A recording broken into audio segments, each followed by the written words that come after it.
नमस्कार। ये है कहानियों का अद्भुत संसार किस्सा कहानी। किस्सा कहानी में मैं हूँ भारती कुमारी।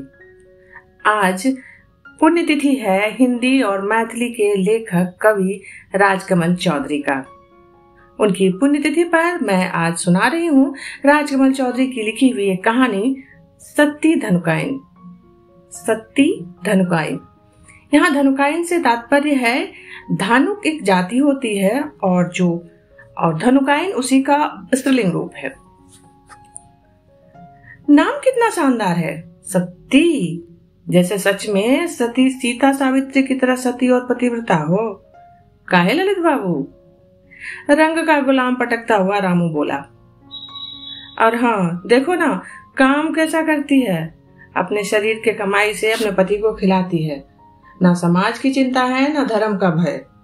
दिन दहाड़े गांव के आवारा लड़कों के साथ रंग करती फिरती है। गुलाम पर इक्का फेंकते हुए महेश काका ने उत्तर दिया। महेश काका के कुएं की जगत पर ताश जमा हुआ था। मैं था केंद्र के एकमात्र होम्योपैथिक डॉक्टर थे। ललित ठाकुर थे, शिवदत्त पहलवान का लड़का रामू था और थे महेश काका, गांव के चाणक्य, गांव के शकुनी और गांव के शुक्राचार्य। और रत्ना धानु की नवविवाहिता गृहिणी सती कुएं पर अलसाए मन से पानी खींच रही थी। भांग की गोली की तरह चिकनी देह, पुराने तांबे की तरह शरीर का रंग, जल की बंधी हुई धारा जैसा उन्मत्त यौवन और मिथिला की साधारण निम्न वर्गीय युवती की तरह नाक नक्श। वो चांद ना हो पर सूखे हुए तालाब के अवशेष जल में पड़ती हुई चंद्रमा की छाया अवश्य थी। भरे हुए घड़े की तरह ही दिखाई देती। सती कमर पर पानी का घड़ा रखे ताश की महफिल के पास आई और होठों पर मुस्कान लाती हुई बोली, मालिक बाबू, आप लोगों का भी रंग करने का जी करता है। इतना कहकर मुस्कुराहट फेंकती हुई बार बार घूमकर हम लोगों की तरफ देखती हुई सती अपने मकान के गलियारे में समा गई। महेश काका खींचते हुए बोले, सुन लिया ना सतिया की बोली, इसी को कहते हैं चोरी और सीना चोरी। ताश की महफिल समाप्त हो गई, पर मेरे मन में ताश की बीवी नहीं रत्ना धानु की औरत हिलोरे मारती रही। मैं गांव का युवक हूँ, 40-50 बीघा खेत पथार है, मन में रस है, रस पिपासा भी पर्याप्त मात्रा में है। पत्नी मैके गई हुई है। रसोई पानी विधवा भाभी करती थी। शाम को घूम फिर कर घर लौटा तो कहा, भाभी आपको बहुत कष्ट होता है, क्यों नहीं चौका बासन के लिए काम वाली को रख लेते? अंधा क्या चाहे दो आंखें, भाभी तो यही चाहती थी। 4 ही दिनों के पश्चात सती मेरे यहाँ काम पर जाने लगी। भाभी बोली, जब से तुम्हारी पत्नी चंद्रमुखी गई थी मेरा पूजा पाठ छूट गया था। अब सती आ गई है तो 2 क्षण छुट्टी मिलेगी। सती ने कहा, आप बेफिक्र रहिए मालकिन, मैं छोटी मालकिन का सब काम संभाल लूंगी, छोटे मालिक को कोई तकलीफ नहीं रहेगी।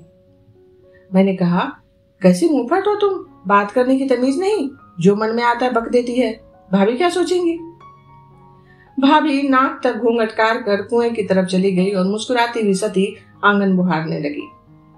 इसी तरह 3-4 दिन और बीत गए। भाभी अपने पूजा पाठ और रसोई में व्यस्त, सती बर्तन मलने और अपना आंचल संभालने में व्यस्त। मैं सती के अंग प्रदर्शन, अशिष्ट मुस्कान, अभद्र बातों और मत्त हथनी जैसी भंगिमा में व्यस्त। पर अब रहा नहीं गया। उस दिन भाभी महेश काका के आंगन गई थी। तुरंत लौट आने की कोई आशा नहीं थी। बरसात की सांस, आकाश में काले काले मेघ, आज बरसेगा, अभी बरसेगा, मन में भी मेघ। सती रसोई घर में चूल्हा जलाने का प्रयत्न कर रही थी। मैं भी रसोई घर में गया तो घूमकर उसने मेरी ओर देखा, फिर मुस्कुराई, फिर बोली, छोटे मालिक, मैं इस गांव की बहू ही नहीं, इसी गांव की बेटी भी हूँ। वैसे तो कहार धानु की औरतें सारे गांव की भाभी होती हैं, पर मैं तो आपकी बहन भी लगूंगी। मगर इससे क्या? आप साफ साफ कहिए, क्या चाहते हैं? मुझे क्रोध नहीं आया, आश्चर्य हुआ। ललित ने कहा था, धत, सती की बात करते हो, बस एक अठन्नी। रामू ने बताया था, उस दिन शाम को मैंने देखा था सती और महेश काका जंगल की तरफ जा रहे थे। महेश काका ने बताया था। क्या करे बेचारी, रत्ना एक पैसा भी नहीं कमाता, दिन रात ताड़ी पीता है और आवारागर्दी करता फिरता है।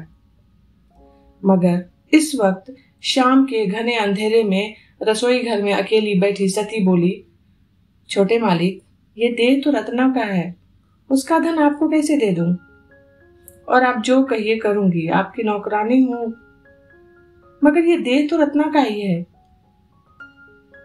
मुझे कोई उत्तर नहीं सूझा, चुपचाप दरवाजे की तरफ चला गया। इस घटना को कुछ दिन बीत गए। तब एक दिन सुना रत्ना किसी मलाहिन युवती के साथ कलकत्ता भाग गया है। बड़ी खुशी हुई। अब सती रानी क्या करे? शाम को अपने काम पर सती आई। उसमें भाव से बोली, मालिक, रत्ना तो जयमंगला मल्लाह की लड़की के साथ भाग गया। और इतना कहकर हंसने लगी। भाभी पूजा गृह से निकलकर कहने लगी, कितनी निर्लज है सतिया, स्वामी भाग गया है फिर भी ठहाका मारकर हंस रही है। सती चुप होकर लालटेन साफ करने लगी।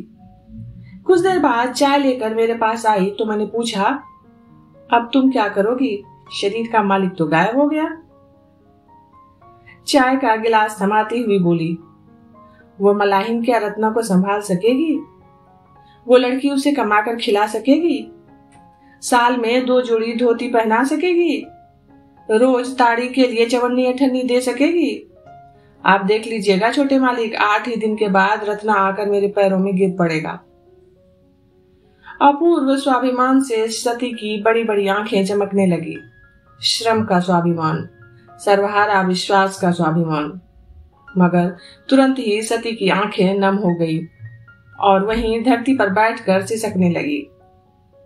वो सिसकती हुई बोली, मगर मालिक, 8 दिन भी क्या अपना ये शरीर उसके लिए संभाल कर रख सकूंगी? नहीं रख सकूंगी। समूचा गांव राक्षसों का गांव है मालिक। रात भर गांव की ऊंची जात के आवारा लड़के दरवाजा पीटते रहते हैं। कभी न कभी तो दरवाजा टूट ही जाएगा। फिर क्या अपना शरीर बचा सकूंगी? आज सुबह कुएं पर पानी लाने गई थी तो राम बाबू ने आंचल पकड़ लिया। अगर आज गांव में रत्ना रहता तो मालिक कुएं पर ही लाशें गिर जाती। मगर रत्ना किसी मलाहिन के साथ कलकत्ता भाग चुका था और सारा गांव सती धनुकाइन के लिए राक्षसों का गांव है। ये कहानी इतनी ही। अभी आप सुन रहे थे भारती कुमारी की आवाज में राजकमल चौधरी की कहानी सती धनुकाइन। जल्दी ही मिलती हूँ एक नई कहानी के साथ। तब तक आप सब जुड़े रहिए किस्सा कहानी से।